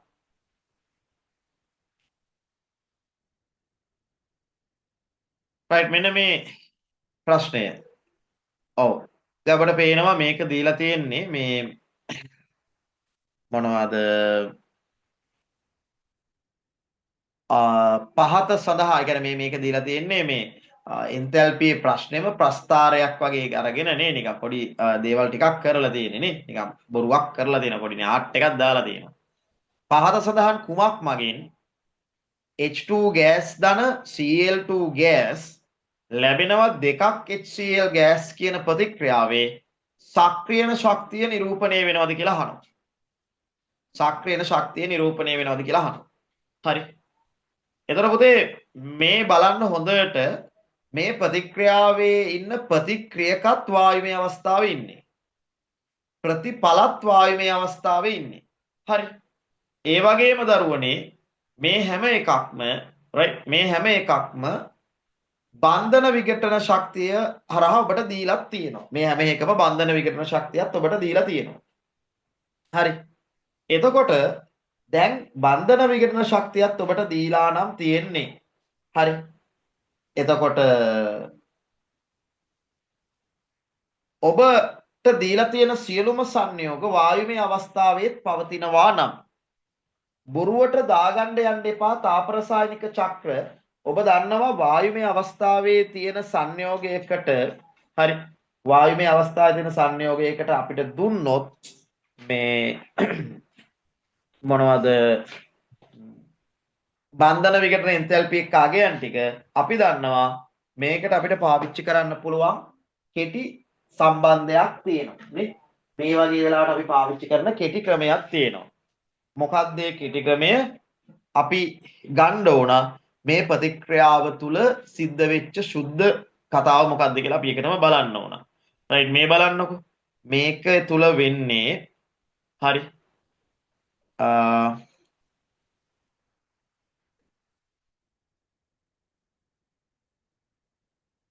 right ප්‍රතික්‍රියාව දීලා තිබ්බේ H2 gas ධන Cl2 gas ලැබෙනවා දෙකක් HCl gas. ඒතර ඔබ මේක පොඩ්ඩක් ලියා ගන්න. මේකේ මොනවද තියෙන්නේ? හයිඩ්‍රජන් හයිඩ්‍රජන් අතර බන්ධනයක් තියෙනවා. ආයෙ පුතේ Cl Cl අතර බන්ධනයක් තියෙනවා. ඊට පස්සේ මෙන්න මෙතන මෙහෙම බන්ධනයක් තියෙනවා. right. දැන් වෙන්න ඕනේ මොකද්ද? මේ බන්ධනය කැඩෙන්න ඕන. මේ බන්ධනය කැඩෙන්න ඕන H හා Cl අතර බන්ධන දෙකක් හැදෙන්න ඕන. එතකොට මොකද්ද බන්ධන මේ ඔක්කොම වායුමය තත්වෙන් තියෙනවා නම් ඒ කියන්නේ මුළු ප්‍රතික්‍රියාවෙම ප්‍රතික්‍රියක සහ ප්‍රතිඵල කියන දෙකම ඉන්නේ වායු වලින් නම් මේ ඔක්කොම වායු වලින් ඉන්න ඕනේ මේ එක්කෙනෙක්වත් වෙන භෞතික අවස්ථාවක හිටියොත් මේ සමීකරණයේ මම මේ දෙන සම්බන්ධය යොදන්න බෑ හරිද සියල්ල පුතේ වායුමය අවස්ථාවෙන් ඉන්න ඕන සියල්ලම වායුමය අවස්ථාවෙන් ඉන්න ඕන වායුමය විය යුතුමයි right අපි කියන්නේ must be right must be හරි අන්න එතකොට අපි පාවිච්චි කරන සමීකරණය මොකද්ද පුතේ මේ ප්‍රතික්‍රියාවේ එන්තැල්පි පර්යාසය Rxn කියලා කිව්වොත් ඒක අපි ගන්නෙ කොහොමද සිග්මා ඒ කියන්නේ මුළු නේද ඔක්කොම මොකද්ද ලියන්නේ කැඩුණු බන්ධන නැත්නම් ඩෙල්ටා H theta D නේද කැඩුණු බන්ධන වල එන්තැල්පියෙන් අඩු කරන්න ඕන sigma delta H theta D සෑදුණු බන්ධන වල අගය ඒ කියන්නේ පුතේ කැඩුණු බන්ධන කියන්නේ මේවනේ නේද කැඩුණු බන්ධන කියන්නේ මේවා එතකොට HH බන්ධනයේ අගය කීයද දීලා තියෙන්නේ HH අගය කීයක්ද දුන්නේ බලමු right 430 නේ 430යි 240යි නෑ මෙතන නම් අගයන් ටික වැරදිලා වගේ ඉන්න හරියට බලමු ඔක්කොම සමානනේ මොකක් හරි එක තැනක වැරදිලා වගේ නේ 430 නෙමෙයිනේ 400 බලමු අපි ගානට යන් කීයද 18 නේ 18 වෙනි ප්‍රශ්නේ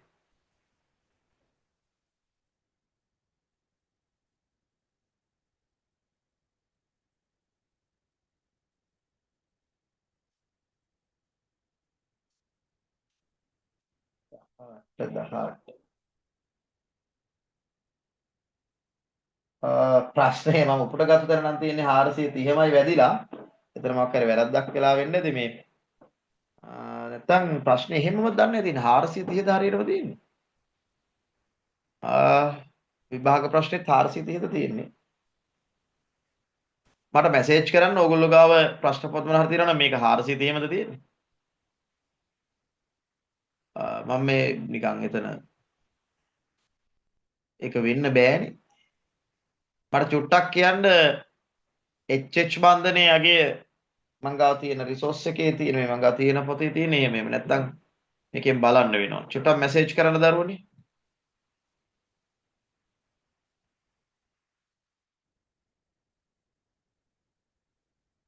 පොතක් තියෙනවනම් මේකේ මොනවා හරි සංශෝධනයක් වෙන්න ඕන නම් මැසේජ් කරන්න.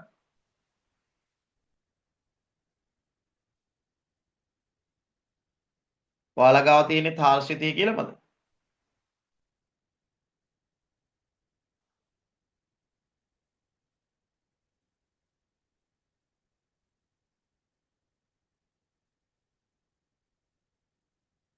රයිට් ඉක්මන් කරමු. ඔව් කියලා දාලා තියෙන එක ළමයි. එහෙමද තියෙන්නේ?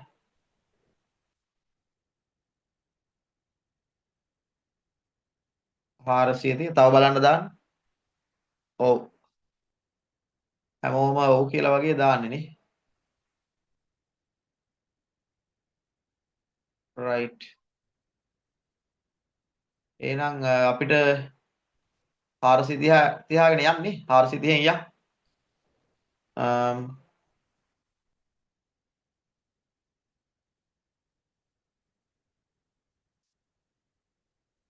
රයිට්. එතකොට 430 අරන් යමු අපි.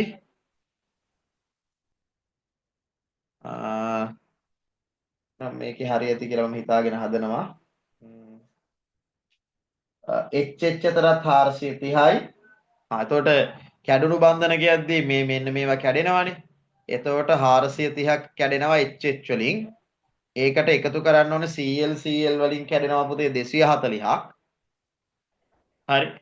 ඕකෙන් අඩු කරන්න ඕන දෙවරක් 430යි නේ. ඒකත් 430යි. එතකොට ඔය කියන විදිහට 430න් 240ක් අඩු කරන්නකො නේද? 430න් 240ක් ගියාම කීයද? 190යි නේද? 190යි. එතකොට මේක ඍණනේ. ඍණ 190ක් එන්නේ. එහෙනම් පුතේ මේ සම්පූර්ණ ප්‍රතික්‍රියාවේ අගය කීයක් වෙන්න ඕනද? ඍණ 190යි මේ සම්පූර්ණ ප්‍රතික්‍රියාව අගය ඍණ 190යි. රයිට්? ඍණ 190යි. හරිද? රයිට්. එතකොට ඉස්සලා මේක අවශ්‍ය කෙනෙක් දාගන්නකො මට මේක මකන්න වෙනවා. ඍණ 190යි කියලා දැන් හොයාගත්තා. මේ ටික මට ක්ලීන් කරන්න වෙනවා. මේ ක්ලියර් කරන්න වෙනවා. නිසා මේ අවශ්‍ය කෙනෙක් දාගන්න. මේ වගේ වෙලාවට මේ සම්බන්ධය යොදන්න පුළුවන් කියන එක මතක තියාගන්න.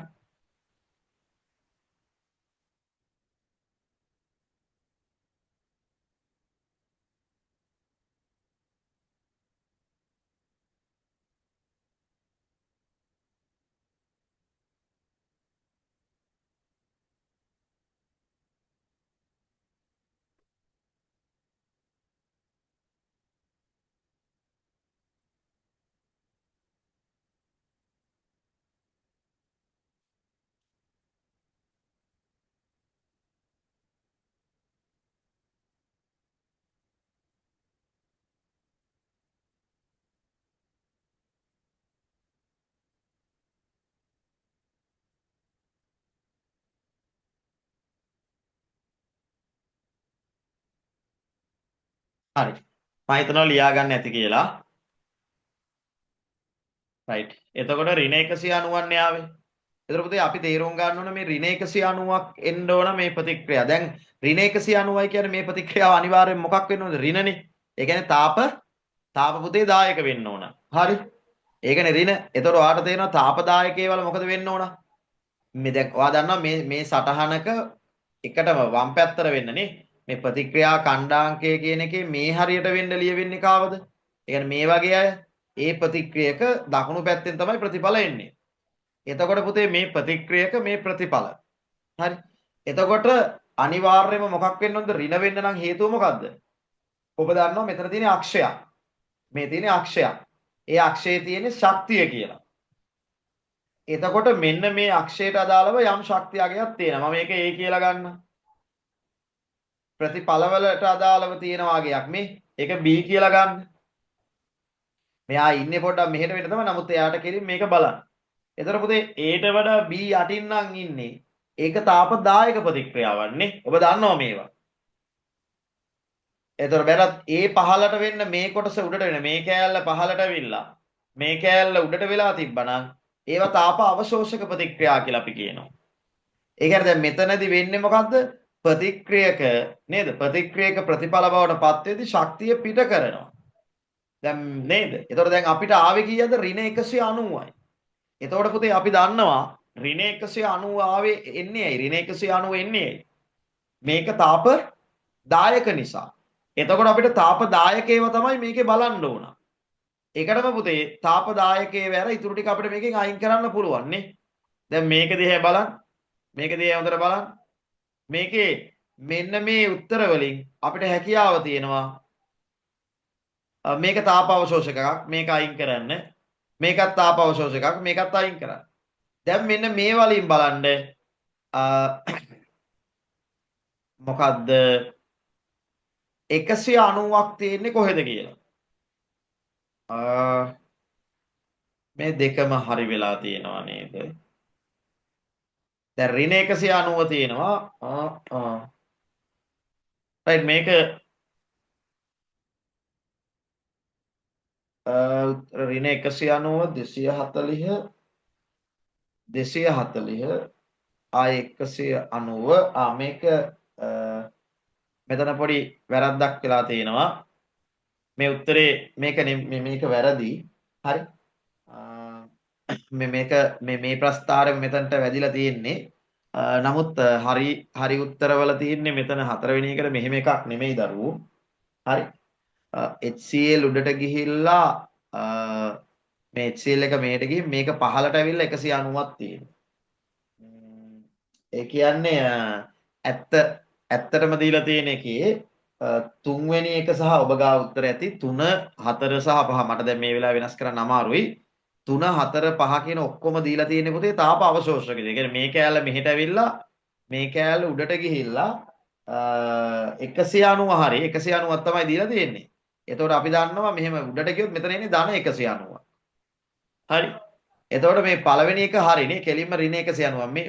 මේ මෙතනට වඩා මෙතන ශක්තිය වැඩිනේ. පරතර 190ක් කියලා එයා දීලා තියෙනවා 240ක් එන්න බෑනේ. මෙතන මේක වැරදෙන්නේ 240 කියලා තියෙන හින්දා මේ ඉතුරු ප්‍රස්ථාර තුනම වැරදෙන්නේ තාප අවශෝෂකයි කියලා තියෙන නිසා මේක තාප දායකයි ඒ වගේම 190 ලකුණු කරලා තියෙනවා. මේක තමයි නිවැරදි උත්තරය වෙන්නේ. හරි.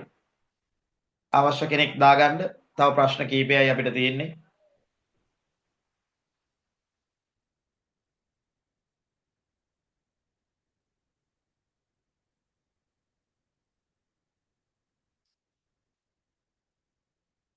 right. ඔව්. තව ප්‍රශ්න දෙකයි අපිට තියෙන්නේ.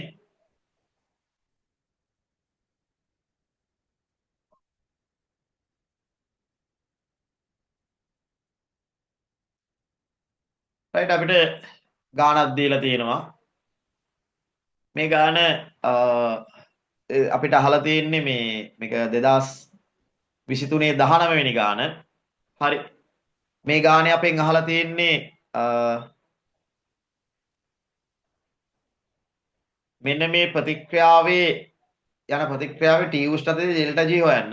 ඒතකොට පුතේ ඔබට මම කියලා තියෙනවා අපිට ගණන් හදාද්දී විවිධ ක්‍රම තියෙනවා නේද? තාප රසායනික චක්‍ර, බොන්හාව චක්‍ර, මේ ශක්ති සටහන, සමගාමී සමීකරණ ක්‍රමය, බන්ධන විඝටන එන්තැල්පි ක්‍රමය, උත්පාදන එන්තැල්පි ක්‍රමය කියලා ක්‍රම 5ක් 6ක් තියෙනවා. ඒකෙන් දැන් Tamanට පහසු ක්‍රමයක් පාවිච්චි කරන්න මේකට සමගාමී සමීකරණ ක්‍රමයක් හොඳයි.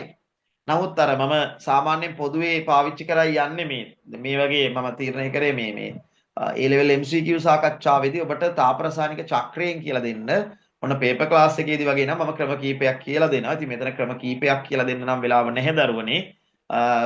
අපි තාප රසායනික චක්‍ර ක්‍රමයෙන් කරගෙන යමු. එතකොට පුතේ ඔතන තාප රසායනික චක්‍රයක් අදිද්දී මම හැමතිස්සෙම කියලා දෙනවා අහලා තියෙන ප්‍රතික්‍රියා එකටම ලියා ගන්නනේ. මේ අහලා තියෙන ප්‍රතික්‍රියාව එකටම ලියා ගන්න දරුවෝ. ඒ කියන්නේ මෙන්න මේක ලියා ගන්නවා. හරි. එතකොට මොකද්ද?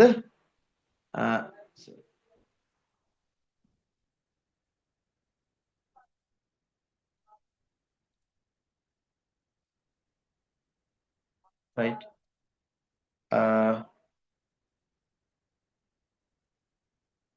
එකටම ලියන්න ඇමෝනියා ගෑස්. හරි. ඇමෝනියා ගෑස් ධන 2ක් O2 ගෑස් ලැබෙනවා HNO3AQ ධන ජලය කියලා. ඊළඟට පුතේ අර දීලා තියෙන ප්‍රතික්‍රියා ටික, ඒ කියන්නේ මෙතන දීලා තියෙන ප්‍රතික්‍රියා තුනක්, ඒ තුන මේකට මැච් කරන්න. එකටම තාපරසායනික චක්‍රය දාගන්නකො. ඩෙල්ටා G යගේ පස්සේ මොනවා හරි කරන්න පුළුවන්. ඔයා බලන්න මේ මෙතන ගොඩක් හැබැයි ගිහින් තියෙන්නේ මේ ප්‍රතික්‍රියාව 4ෙන් ගිහින් තියෙන්නේ. දැන් 4ක් නම් මං ගාව නැහැ. මම මේක මෙහෙම කරා. මේ දෙන්න එකතු වෙලා මේක හදනවනේ. මෙයයි මෙතන ඉන්නවා කියලා අරන් මම මේකේ මේ පළවෙනි ප්‍රතික්‍රියාව තියෙන්නේ. ඔන්න ඔය පළවෙනි ප්‍රතික්‍රියාව මම ලියන්නම්. මම ඊට පස්සේ මේ සංඛ්‍යාව පස්සේ බලමුකෝ. මේකෙන් මම දානවා මෙන්න මේ පළවෙනි ප්‍රතික්‍රියාව. ඒ කියන්නේ NO gas. දැන් මට කොහොමද මෙතන එකනේ තියෙන්නේ. ඔව්. එතකොට NO gas ධන 6ක් H2O liquid ලැබෙනවා මෙන්න මේක සිද්ධ වුණා. මෙන්න මේක. හරි. ඊට පස්සේ ආයේ NO2 O2 එක එකතු වෙලා යන එකක් තියෙනවානේ. NO2 O2 එක එකතු වෙලා යන ප්‍රතික්‍රියාවකුත් තියෙනවා. එතකොට මේක ගත්තොත් right ඇමෝනියා නම් ප්‍රශ්නයක් නැහැ. ඒක ප්‍රතික්‍රියාව හරි. මේක පෙන්නවා. මේක පෙන්නුවොත් NO ගෑස් හැදෙන්නේ. මේ ප්‍රතික්‍රියා ටික හරි නේද? මම ලියලා තියෙනවා. NO2 ගෙන් NO සහ O2 හැදෙනවා. හරි.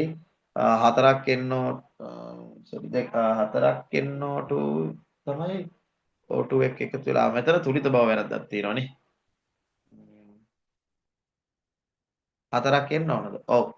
right. ඒක තමයි පොඩ්ඩක් සංඛ්‍යාව පොඩ්ඩක් පැටලී වගේ තියෙන්නේ. මේකේ පුතේ මෙතන 4 තියෙන්නේ. මේක 4 තියෙන්නේ. right. 4යි ඊට පස්සේ O2 නෑ 5ක් නෑ මේක නිකම්ම O2 තියෙන්නේ. ඊට පස්සේ එකට ජලාණු දෙකක් එකතු වෙලා 4ක් HNO3 හැදෙනවා. හරි. right. එතකොට මේක සෙට් වෙනවා. හරි. එතකොට මේකේ දරුවනේ දැන් මම දෙවෙනි ප්‍රතික්‍රියාව. ඒ කියන්නේ මට ඕන NO ව හදන්න. හැබැයි ඊට පස්සේ NO සහ O2 නේ. මේකෙන් මෙහෙට එන්න බෑ නේ මේ NO ගේ මේක මෙහෙට දාන්න වෙනවා එහෙම වුණොත්. ඊට පස්සේ O2 ජලය ගැටලුවකුත් නෑ. right මේක සමගාමී ක්‍රමයේ පාවිච්චි කරා නම් හොඳයි කියලා හිතනවා. මොක හරි කමන්නේ. දැන් මෙතන හැබැයි මේකේ හැටියට නම් මට හිතෙනවා මේ සමීකරණ 3-4ක් ගිහින් තියෙන නිසා අපි පොඩ්ඩක් මේක කරමුද සමගාමී සමීකරණ ක්‍රමේ. right මේ බලන්නකො සමගාමී සමීකරණ ක්‍රමේ ගමු පොඩ්ඩක්. මොකද නැත්නම් මට මේක මේ පැත්ත ඍණ නිසා අනිත් පැත්තට ඇදලා යන්න ඕන මේ චුට්ටක් මේ වෙලාවේ ඔන්ලයින් එකකුත් වගේ නිසා ඔයාට අවුල් වේද දන්නේ. මම ඒ නිසා සමගාමී සමීකරණ ක්‍රමය ගන්න. මම සාමාන්‍යයෙන් ගන්නෙ නෑ ඕක. හරි. එතකොට මේ පළවෙනියෙන් මම ඔක්කොම අයින් කරන්නම්. right. දැන් සමගාමී සමීකරණ ක්‍රමයේදී කරන්නේ මොකද්ද අපි සාමාන්‍යයෙන්? අහන එක මේ අපි බලනවා කොහොමද මෙන්න මේ දැන් මේකනේ අපෙන් අහන්නේ නේද? මේ අපෙන් අහන්නේ මේක. මේක ලැබෙන්න නම් මෙන්න මේ ප්‍රතික්‍රියා මේක 1 මේක 2 මේක 3 කියලා ගන්නකො. මේ 1 2 3 කියන ප්‍රතික්‍රියා ටික 4 එන විදිහට හදා ගන්න ඕන. එතකොට ඔයාට පේන්න ඕන මේක සමහරට එකපාරම කරන්නත් බෑ. සමහරවල් තියෙනවා සමීකරණ දෙකක් විතර කරලා ඊට පස්සේ තමයි බලන්න ඕන. ඇමෝනියා ධන O2 ඒ කියන්නේ මෙන්න මේ ප්‍රතික්‍රියාව. ඕකේ දකුණු පැත්තට HNO3 එන්න ඕන. හරි. එකටම මේකේ පොඩි ගැටලුවක් තියෙනවා මේ සංඛ්‍යාවල මට මේ එකපාර මේ සංඛ්‍යා ගන්න බැරි වෙයි. දැන් මෙතන 1 2 1 නිපුතේ. මෙතන තියෙන ඉලක්කම් ගැන මම දැම්ම හිතන්නේ මම උත්සාහ කරන්නේ ඇමෝනියා සහ O2 එක පැත්තකටයි HNO3 සහ H2O තව පැත්තකටයි ගන්න. හරි. ඒකට මට හිතෙනවා එකට මම මේ පළවෙනි ප්‍රතික්‍රියාවයි දෙවෙනි එකයි මම පොඩ්ඩක් එකතු කරන්නම්. පස්සේ මම සංඛ්‍යා ගැන බලන්නම්. එකට මම 1 2 එකතු කරන්නම්. 1 ධන 2. ඒතර 1 ධන 2 කියන්නේ මේකේ වම් පැත්ත. දැන් මම මේ රතු පෑනෙන් ලියන්නම් 1 ධන 2 කියන ඒවා. එතකොට මෙන්න මේ වම් පැත්තට sorry 1 ධන 2 නෙමෙයි 1 ධන 3. 1 ධන 3. මෙන්න මේ වම් පැත්ත එකතු කරන්න යන්නේ. එතකොට මොකක්ද වෙන්නේ මේ දෙක එකතු වුණොත් 4ක් ඇමෝනියා ධන 4ක් NO2 පුතේ මෙතන 5යි මෙතන 1යි එකතු වෙලා 6ක් O2 වෙනවා. ලැබෙනවා මේ පැත්ත දෙකක් NO ධන මේ පැත්තව ජලාණු දෙකක් තියෙනවානේ. අනේ මෙතන ජලාණු දෙක මම මෙතන 6ත් එක්ක කපනවා පුතේ. ඒ කියන්නේ ඔන්න මෙතන ලියන්න දැන් ලියවුනොත් මෙතනට එන්න එපා දෙකක් ජලය කියලානේ. මේ පැත්තටදී NO 2යි ජලය 6යි ඊට පස්සේ පුතේ HNO3 4යිනේ. හරි. ඕකෙන් පුතේ මේ දෙක කපලා යනවා මෙතන ඉතුරු වෙනවා 4ක් ජලය. ඔන්න මම දැනට මේ ගානට ගත්තා. මම මේක ආයෙ පාරක් ඕනනම් ලියන්නම්. 4ක් ඇමෝනියා ධන 4ක් NO2 ධන 6ක් O2 ලැබෙනවා. දෙකක් NO ධන 4ක් H2O ධන 4ක් HNO3. දැන් මට මොකද්ද කරන්න ඕන? දැන් මට ඕන මේ ප්‍රතික්‍රියාවේ NO2 අයින් වෙන්නත් ඕන. දැන් මේ අපිට මේ ලැබිලා තියෙන එක දිහා බලන්න මේකේ NO2ත් නැහැ NOත් නැහැ කවුරුත් නැහැනේ. ඔව්.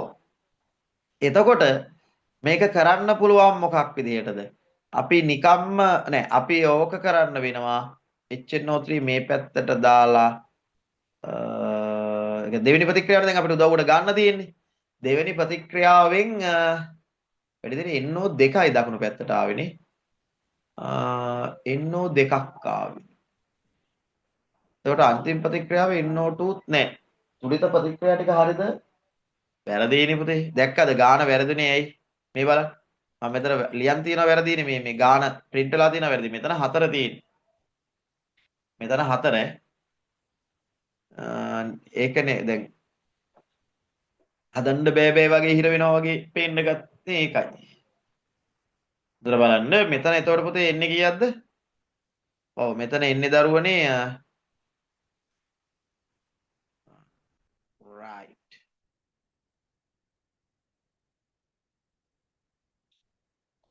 හරි. මෙතන 4 එනවා. දැන් අවුලන්නේ 4යි. දැන් මට ඕනේ මේ මේක අයින් වෙන්න ඕන. මොකද ප්‍රතික්‍රියාවේ මේ වෙන්නේ නැහැ. ඒ නිසා මේ දෙක අයින් වෙන්න නම් මම මෙන්න මේ ප්‍රතික්‍රියාව දිනව නේද? මේක මෙහෙම කරන්න වෙනවා. දැන් මේක නිකන් දැන් මේ ප්‍රතික්‍රියාව දැන් මේ මෙන්න මේ ආව ප්‍රතික්‍රියාව අපි කියමු කීයද 4 කියලා කියමු. මේ ආවේ 4. මම 4ට එකතු කරන්න ඕන එකතු නෙමෙයි පුතේ. 4ෙන් අඩු කරන්න ඕන දෙවෙනි ප්‍රතික්‍රියාව. හැබැයි දෙකෙන් ಗುಣ කරලා. ඔබට මේක පේනවද? දැන් මේක දෙකෙන් ಗುಣ වුණාම මොකද වෙන්නේ? මෙතන 4 වෙනවා මෙතන 4 වෙනවා. ඊට පස්සේ මේකෙන් මේක අඩු කරද්දි මොකද වෙන්නේ? කොහොම ඉන්නකො මම පෙන්නන්න මේක වෙන හැටි. 4ක් ඇමෝනියා ධන 4ක් NO2 ධන 6ක් O2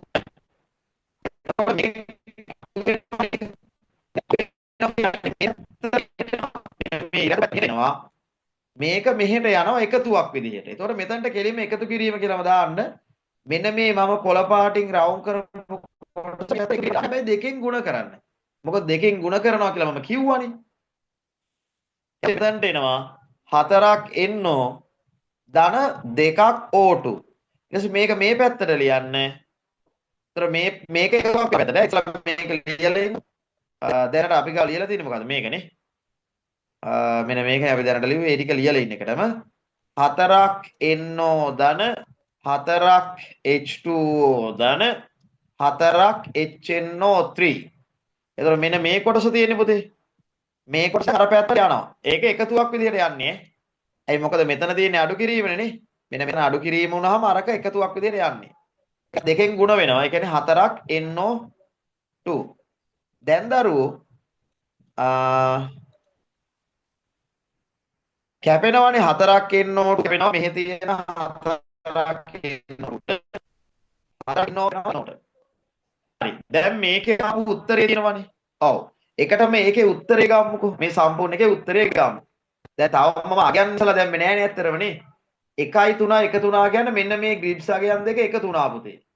මෙන්න මේ ග්‍රීඩ්ස් අගයයි මේකයි එකතු වුණා. ඒ කියන්නේ ඍණ 1010ට ඍණ 170 එකතු වුණා. ඒ කියන්නේ 80යි ඍණ 1180ක් වෙලා තිබ්බේ. ඒ කියන්නේ මෙන්න මේ හතරවෙනි එකේ අගය ඍණ 1180යි. එතකොට අපි මොකද්ද කරේ? මේ ඍණ 1180න්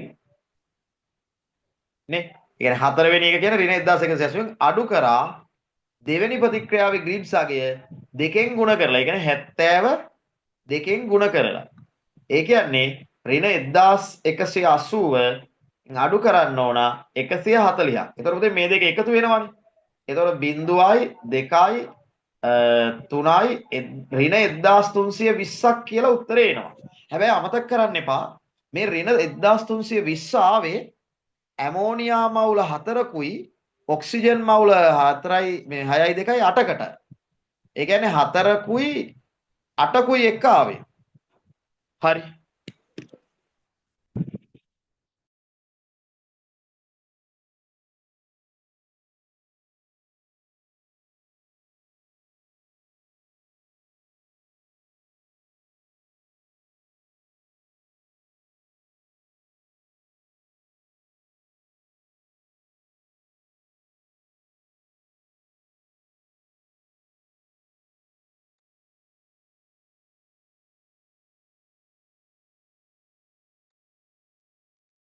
හරි ඇහෙනව නේද පොඩ්ඩක් දැක්කේ නැහැ බැටරි ලෝ වෙලා තිබිලා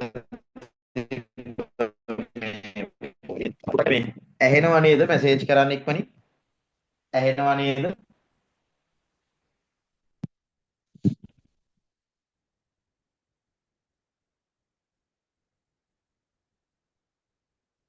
රයිට් ඇහෙනවා එතකොට මම මේක හෙව්වේ ඇමෝනියා 4කුයි ඔක්සිජන් මෙතන 6යි සෝරි මේ දිගනේ 4ට 8 ඒ කියන්නේ 1ට 2 අනුපාතයෙන් අපිට ඕනේ දැන් මේ ප්‍රතික්‍රියාවනේ හොයන්න කියන්නේ කියන්නේ ඇමෝනියා 1ට ඔක්සිජන් 2යි හරි අපි හෙව්වේ ඇමෝනියා 4කට ඔක්සිජන් 8කට.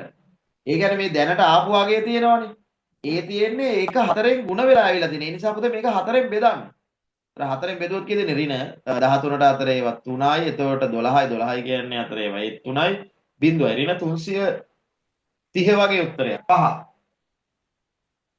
උත්තරේ 5. මට මැසේජ් කරන්න හැමෝම මේක තේරුණාද කියලා පොඩ්ඩක්. මේකේ ඉන්න හැමෝම වගේ මැසේජ් කරන්න පුතේ. රයිට්. ගැටලුවක් නැහැ. ඉන්නවා නැති අය ඉන්නවා. ඒක ප්‍රශ්නයක් නෑ. අපි වැඩේ කරගමු. විවිධ හේතුන් නිසා ඉන්න බැරි වෙලා ඇති. ගැටලුවක් නැහැ.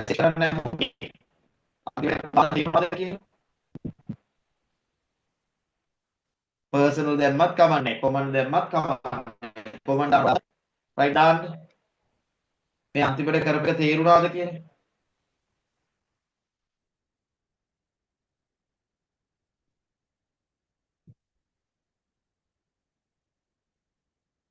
තේරුණා. රයිට්.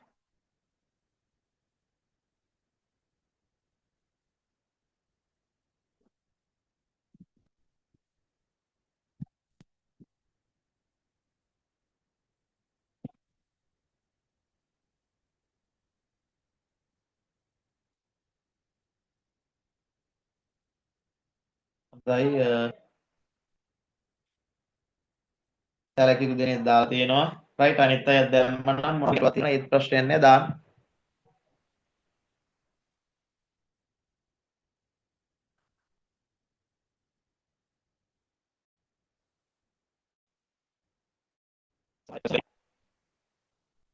හරි එහෙනම් ගැටලුවක් නෑ නේද?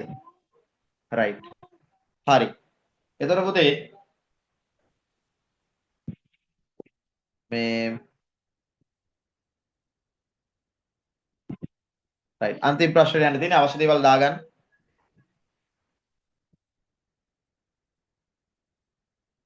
අවශ්‍ය දේවල් දාගන්න.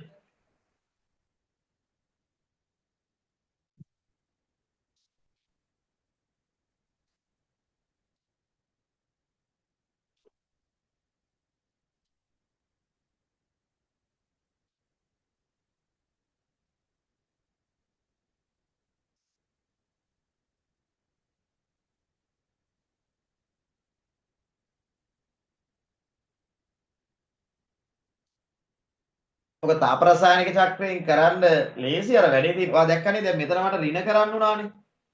ඒ නිසා මම සෝරි තාප රසායනික චක්‍රේ මේ පැත්තට ඊතලයක් දාන්න වෙන්න ගත්තා. ඒකයි මං කිව්වේ මං අරකින් හදලා පෙන්නන්නම් කියලා.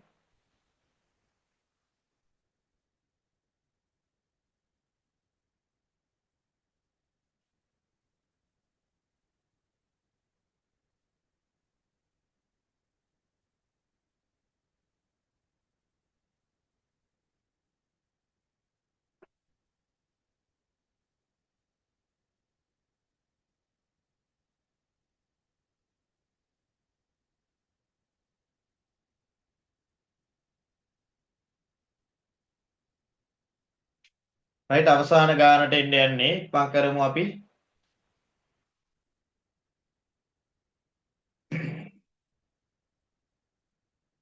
අපිට ඕන කරපු ප්‍රතික්‍රියාව අපි දැක්කා. ඊට පස්සේ අපි කරේ ඒ ප්‍රතික්‍රියාව ලබා ගන්න නම් මොකද කරන්න ඕන කියලා තීරණය කරලා මුලින්ම පෙවුනා වම් පැත්තටත් දකුණු පැත්තටත් ඇමෝනියා සහ HNO3 එනවා. නිකම්ම 1.3යි එකතු කරා නම් කියලා. ඒ නිසා මේ දෙක පොඩ්ඩක් එකතු කරා. හැබැයි මේ දෙක එකතු කරලා ඉවරනාන් පස්සේ අපිට සම්පූර්ණයෙන්ම අවශ්‍ය දේවල් ලැබුණේ නැහැ. මොකද මේ NO2 සහ NO වගේ දේවල් අපිට ලැබුණා නේද? මේ 4 කියලා මම ලියපු එකේ මේ දෙක ලැබෙන්න ගත්තා. හරි. මම මේ නිල් බලන්න. මේ අවසාන ප්‍රතික්‍රියාවේ ඉන්න බෑ. ඒතර මේ දෙක මට අයින් කරන්න ඕන වුණා. මේ දෙක අයින් කරන්න ඕන වුණා. ඒ සඳහා මම දෙවෙනි ප්‍රතික්‍රියාව උදව් කරගත්තා. හැබැයි ඒක එකතු කරලා හරියන්නේ නැහැ. මොකද එකතු කරොත් NO මේක දෙවෙනි ප්‍රතික්‍රියාවෙත් NO ඉන්නේ පුතේ ඊතලයට දකුණු පැත්තේ. මෙතනත් දකුණු පැත්තේ. ඒ නිසා මේ දිශාව මාරු කරවන්න ඕන නිසා මම මේක මේ ආපු මෙන්න මේ ප්‍රතික්‍රියාවෙන් මේ ප්‍රතික්‍රියාව අඩු කරලා තමයි පුතේ ගත්තේ. ඒක නිකරුත් නෙමෙයි මෙතන හතරක් තියෙනවා. මේවල හතර හතර තියෙනවා අපිට දීලා තියෙන එකේ දෙක දෙක තියෙන්නේ. ඒ නිසා මට දෙකෙන් ಗುಣ කරලා අඩු කරන්න උනා.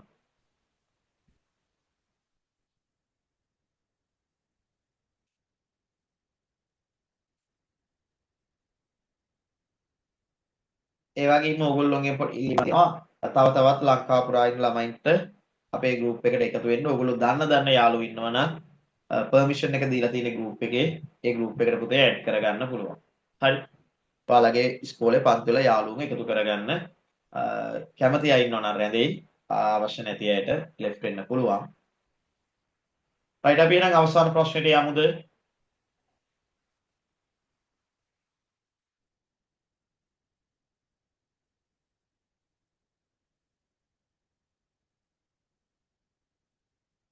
රයිට්.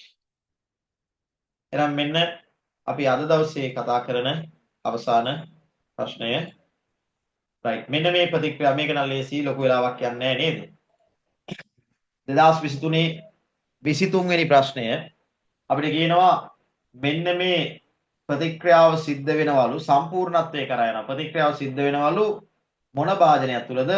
තාප පරිවාරක සංවෘත දුඩ බඳුනක් තුල.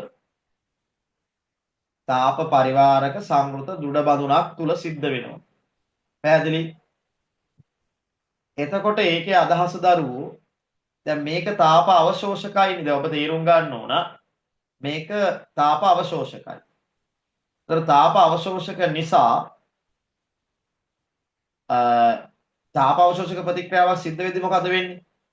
යම් ශක්තියක් අවශ්‍ය වෙනවා. එතකොට පුතේ මෙන්න මේ ශක්තිය මේක වැඩේ තියෙන මේක තාප පරිවාරක බඳුනක් අස්සනේ මේක වෙන්නේ. එතකොට බාහිර පරිසරයෙන් ශක්තිය ගන්න නම් බෑ. අභ්‍යන්තර මේ අණු තියෙන්නේ මෙන්න මේ අණු මෙන්න මේ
හරි මම හිතන්නේ පොඩි වෙලාවක් ගියා මට මේ ඔඩියෝ එක තාපු ඩිවයිස් එක මේ පවර් ඔෆ් වුණා. ඉතින් ඒ නිසා ඒක පොඩ්ඩක් මෙයා කරගද්දි වෙලාව ගියා.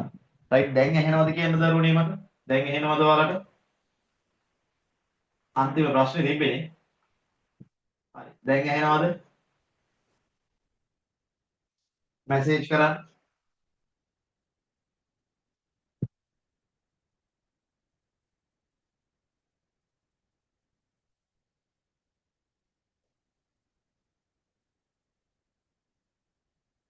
ඔව් ඇහෙනවනේ. රයිට්. ඉතින් මෙතන වෙන්නේ දැන් අර සාමාන්‍යයෙන් තාප අවශෝෂක ප්‍රතික්‍රියාවක් සිද්ධ වෙද්දි පුතේ ආවට පරිසරයෙන් තාපය ගන්නවා. ඉතින් හරිද? දැන් මේ වෙලාවේ මෙයාට මේක කරගන්න හම්බෙන්නේ නැහැ. දැන් ප්‍රතික්‍රියාව සිද්ධ වෙනවලුනේ. දැන් යාලා අපිට කියන මේ ප්‍රතික්‍රියාව සිද්ධ වෙනවා කියලා. ඒ නිසා වැඩේ වෙනවා. හැබැයි ඒක වුණාම අර අභ්‍යන්තරයේ අර යම්කිසි උෂ්ණත්වයක් තියෙනද මේ ශක්තිය ගන්නේ චාලක ශක්තිය නැත්නම් මේ අණු වල තියෙන ශක්තිය ගන්නෙ. චාලක ශක්තිය වගේ දෙයක් තමයි ගන්නෙ. ඉතින් ඒක අරගෙන ඒක ඇතුලේ විභව ශක්තියක් විදිහටයි තැන්පත් වෙන්නේ. දැන් ශක්තිය සමස්ත දැන් මේ සම්පූර්ණ පද්ධතිය ගත්තොත් මේ සම්පූර්ණ පද්ධතිය ඇතුලේ තියෙන මුළු ශක්තිය මේ ටෝටල් එකේ අඩුවීමක් වෙන්නේ නැහැ. හැබැයි පුතේ මේක ASCII ශක්තිය අර තාපය ශක්තිය වගේ තියෙන එක අඩු වෙනවා. තාප ශක්තිය අඩු වෙනවා පුතේ. තාප ශක්තිය අඩු වෙනවා. ඒක විභව ශක්තිය මෙයාලා වැඩි වෙනවා. ඒනට තාප ශක්තිය අඩු වෙන නිසා ඇතුලේ අණු වල මොකක් වෙනවද? උෂ්ණත්වය පුතේ අඩු වෙනවා. හරි මෙතන තේරුම් ගන්න ඕනේ ඒකයි. උෂ්ණත්වය අඩු වෙනවා. මේ අණු වල තියෙන ශක්තියම කොටසක් තමයි වැය වෙන්නේ මේ ප්‍රතික්‍රියාව සිද්ධ කිරීමට. දැන් ප්‍රතික්‍රියාව තාප අවශෝෂකයිනේ. එතකොට මේකට ශක්තිය නැතුව කරන්න බෑනේ. අණු වල තියෙන චාලක ශක්තියෙන්ම කොටසක් නැත්නම් තාප ශක්තිය වගේ එකකින් කොටසක් මේකට දෙනවා. ඒක දුන්නාම උෂ්ණත්වය අඩු වෙලා යනවා. දැන් ඔබ දන්නවනේ චාලක ශක්තිය සාමාන්‍යයෙන් චාලක ශක්තිය දරුවෝ අනුලෝම සමානුපාතිකවනේ අපි ගන්න නිරපේක්ෂ උෂ්ණත්වයට මධ්‍යම චාලක ශක්තිය. එතකොට අර චාලක ශක්තිය වගේ එකක් අඩු වෙද්දී උෂ්ණත්වය අඩු වෙලා යනවා. නේ? ඒ නිසා උෂ්ණත්වය අඩු වෙයි කියන මේ දෙවෙනි සහ තුන්වෙනි ප්‍රකාශන හරි. ඩෙල්ටා S මොකද වෙන්නේ? දැන් ඩෙල්ටා S කියන්නේ මොකද්ද? ඩෙල්ටා S කියලා කියන්නේ මේ ඩෙල්ටා S කියන්නේ දරුවනේ හොඳට බලන්න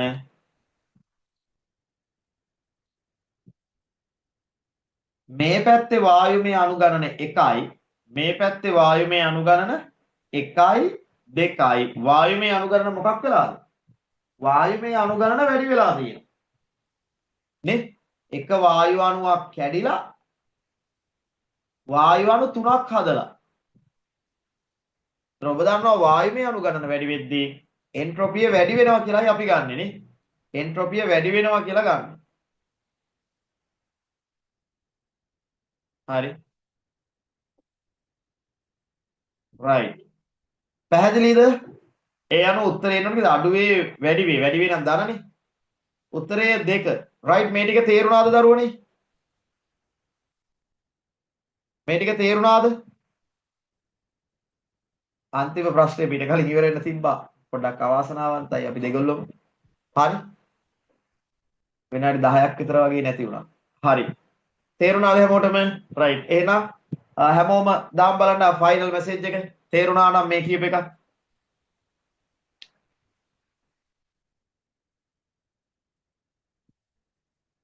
හොඳයි. මැසේජස් වැටෙනවා. අනිත් අයත් දැම්මනම් අපිට මෙතනින් එන්ඩ් කරන්න පුළුවන්.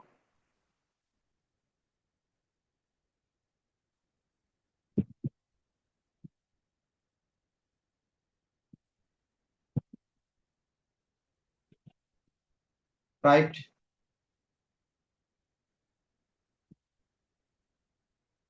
කීප දෙනෙක් නම් තව මැසේජ් අපිට කරලා නැහැ. right. සමහර තේරුණාද? පර්සනල් දාලා තිනවා කමෙන්ට් දැම්මම නම් හොඳයි. right. කමන්නේ වැඩේ තේරිලා ඇති කියලා මම හිතනවා අන්තිම ප්‍රශ්නෙත්. ඔයාලා හැමෝටම එනං ඊළඟ සතියේ අපි නැවත හම්බෙමු. Pass papers සාකච්ඡාවෙන්. එතකොට මෙතන ඉඳලා ඉස්සරහට පාස් පේපර්ස් අපි කරන්න බලාපොරොත්තු වෙනවා. එහෙනම් ඔයාලගේ උසස් පෙළ ප්‍රතිඵලය ලබා ගන්න අද දවසේ මේ වැය කරපු යම්කිසි පැය එකහමාරක විතර කාලේ ප්‍රයෝජනවත් වේවි කියලා මම විශ්වාස කරනවා. හොඳට මහන්සි වෙන්න. හොඳට මහන්සි වෙන්න ලොකු කාලයක් නැහැ. රයිට්. ගේම් එක ගහ ගන්න ප්‍රශ්න සියල්ලම කරන්න. හොඳට පේපර්ස් ලියන්න, හොඳට තියරි පාඩම් කරන්න, හොඳට වැඩ කරන්න. රයිට්. එහෙනම් හැමෝටම සුබ රාත්‍රියක්.